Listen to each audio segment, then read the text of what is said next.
அதாவது தனிச்சு நின்று செயல்படுறதுக்கு திமுகவால முடியவே முடியாது.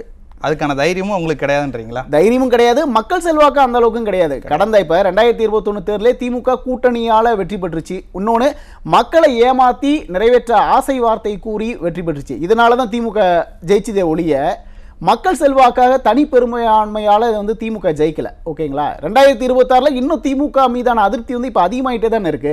இப்ப பாருங்க, போராடாத அரசு துறைகளே இல்லை அப்படின்னு சொல்ற அளவுக்கு தானே இன்னைக்கு போராட்டங்கள் நடந்துட்டு இருக்கு. தூய்மை பணியாளர்கள் போராடுறாங்க, செவிலியர்கள் 7 நாளைக்கு மேல போராடிட்டு இருக்காங்க. திமுக அரசு கண்டுகொள்ள.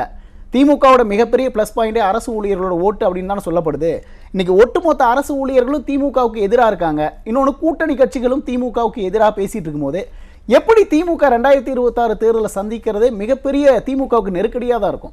இப்போ திமுகவுடைய கூட்டணி கட்சிகள் வந்து தொகுதிகளை கேட்கறது, கூட்டணி கட்சிகள் அதுக்கு அகேன்ஸ்ட் பண்ணுறது எல்லாமே ஒரு திக்கம் இப்போ போய்கிட்டு இருந்தாலும், சமீபத்தில் வந்து பார்த்தீங்க அப்படின்னா மத்திய அமைச்சர் பியூஷ் கோயல் நம்ம அதிமுக பொதுச் செயலாளரை வந்து எடப்பாடி பழனிசாமி வந்து நேரில் சந்திச்சிருக்கிறாங்க.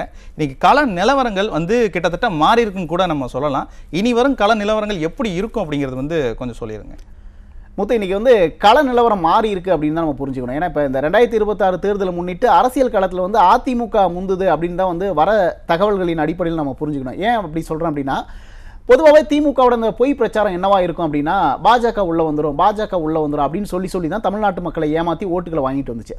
ஆனால் இன்னைக்கு அதிமுக பாஜக கூட்டணி அமைஞ்சதுலேருந்தே திமுகவோட மிகப்பெரிய புலம்புல இதுதான்.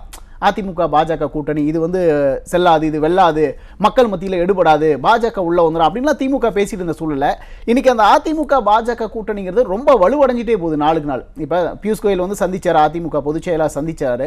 ஆனால் இந்த பக்கம் நாங்கள் இன்டாக்ட் கூட்டணி அப்படின்னு சொல்லிட்டு இருந்தாங்களே திமுக, அந்த கூட்டணியில் இப்போ சலசலப்பாக இருக்குது. ஒவ்வொரு கூட்டணி கட்சிகளுமே திமுக வந்து வெளியேற தயாராகிட்டாங்க. இந்த பக்கம் அதிமுக பாஜக கூட்டணி மேலும் மேலும் வலுவடைஞ்சிட்டே இருக்கு. அடுத்தடுத்து தலைவர்கள் சந்திப்பு நடக்குது, பேச்சுவார்த்தை நடத்தும் போது களம் வந்து அதிமுகவுக்கு சாதகமாக இருக்கு அப்படிங்கிறது தான் கள யதார்த்தமாக இருக்கு.